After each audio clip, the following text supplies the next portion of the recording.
gómìnà tẹ́lẹ̀ ní ìpínlẹ̀ Jigawa tó ti fìgbà kan jẹ́ mínísítà ọ̀rọ̀ ilẹ̀ òkèèrè lórílẹ̀‐èdè tẹ́lẹ̀ ìyún Alhaji Sule Lamido ó mà ti tú àṣírí lórí ikú ààrẹ ọ̀nà kakanfò ilẹ̀ Yorùbá àná tó ti jẹ́ gbajúgbajà olóṣèlú tó jáwé olúborí nínú ètò ìdìbò ààrẹ ọjọ́ 12 oṣù kẹfà ọdún 1993 ní olóògbé Mashood Kashimawo Ọláwálé Abíọ́lá ẹ̀sìn ògbà yìí mọ̀ sí MKO Abíọ́lá tí Sule Lamido sì jẹ́ kó di mọ̀ pé yàtọ̀ sí bí wọ́n ṣe fẹ̀tọ́ MKO Abíọ́lá dùn níṣe ní orílẹ̀-èdè Nàìjíríà ló tún jẹ́ MKO Abíọ́lá ní bílíọ̀nù 45 náírà 45 billion naira.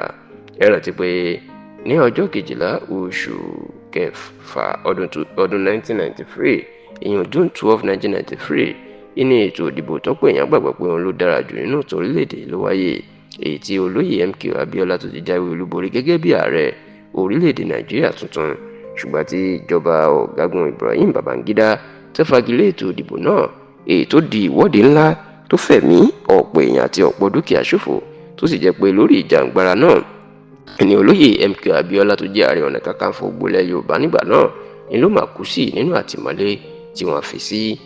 ṣá o lẹ́yìn ọ̀pọ̀lọpọ̀ ọdún tí Abíọ́lá ti kú ni Ibrahim Babangida ló máa ṣẹ̀ṣẹ̀ ń jẹ́wọ́ wípé bàbá Abíọ́lá ló jáwé olúborí lóòótọ́ tó sì ń tọrọ ìdáríjì ẹ̀ṣẹ̀ pàápàá lásìkò tó ṣe ìfilọ́lẹ̀ ìwé ìtàn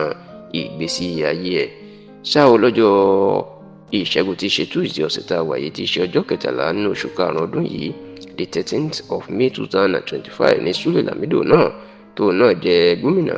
tẹ́lẹ̀ ní ìpínlẹ̀ Jigawa ló náà ṣe ìfilọ́lẹ̀ ìwé ìtàn ìgbésí ayé tó pè ní Been True to Myself. Níbẹ̀ ló sì ti tú àṣírí wípé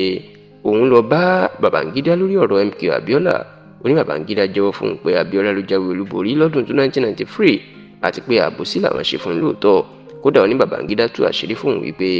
bílíọ̀nù 45 45 billion naira ní Nàìjíríà jẹ́ Abíọ́lá lórí kọ́ńtrátì ITT tí ó gbà fún ìjọba Nàìjíríà tí Sule Lamido tó sì ń bẹ ààrẹ Bọ́lá Ahmed Tinubu pé nígbà tí Babangida ti jẹ́wọ́ ẹ̀ fún òun kó jọ̀wọ́ kó san gbèsè tí wọ́n jẹ Abíọ́lá ìyẹn 45 billion naira kó san fún àwọn ẹbí ẹ̀.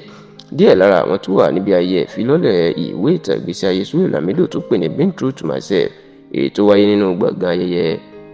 Nigeria Air Force Conference Center nílùú Àbújá. Àwọn ni ààrẹ tẹ́lẹ̀ lórílẹ̀‐èdè yìí olóyè Olúṣẹ́gun Ọbásanjọ́ igbákejì ààrẹ tẹ́lẹ̀ Alhaji Atiku Abubakar igbákejì ààrẹ tẹ́lẹ̀ Namadi Sambo alága ẹgbẹ́ òṣèlú PDP tẹ́lẹ̀ Iyorsia Ayu ààrẹ ilé-ìgbìmọ̀ aṣòfin àgbà tẹ́lẹ̀ Ken Nnamani àti Pierre Sanyin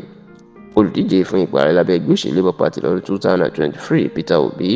àwọn gómìnà bíi Muhammadu Yahaya ti ìpínlẹ̀ Gombe Umar Namadi ti ìpínlẹ̀ Jigawa Caleb Mutuwan ti ìpínlẹ̀ Plateau bẹ́ẹ̀ làwọn gómìnà tẹ́lẹ̀ bíi Gabriel Suswan ti ìpínlẹ̀ Benue Ahmed Makarfi ti ìpínlẹ̀ Kaduna Muazu Babangida Liyu ti ìpínlẹ̀ Niger Leyel Imoke ti ìpínlẹ̀ Cross River Rotimi Amici ti ìpínlẹ̀ Rivers àwọn náà wà ńbẹ̀. Bákan náà ni ọ̀gá àgbà sójà lórílẹ̀‐èdè yìí tẹ́lẹ̀ ajagunfẹ̀yìntì Tukur Buratai ẹni tó tún jẹ́ ọ̀gá àgbà sójà tẹ́lẹ̀ lórílẹ̀‐èdè náà ajagunfẹ̀yìntì Ibrahim Gusau òun náà wà ńbẹ̀. Bẹ́ẹ̀ ni olórí òṣìṣẹ́ orílẹ̀‐èdè tẹ́lẹ̀ Alhaji Yahya Ali Ahmed òun náà wà ńbẹ̀. Hajia Najatu Muhammed òun náà wà níbi ayẹyẹ ìfilọ́lẹ̀ yìí àti àwọn èèyàn pàtàkì míì bẹ́ẹ̀ lórílẹ̀‐èdè Nàìjíríà.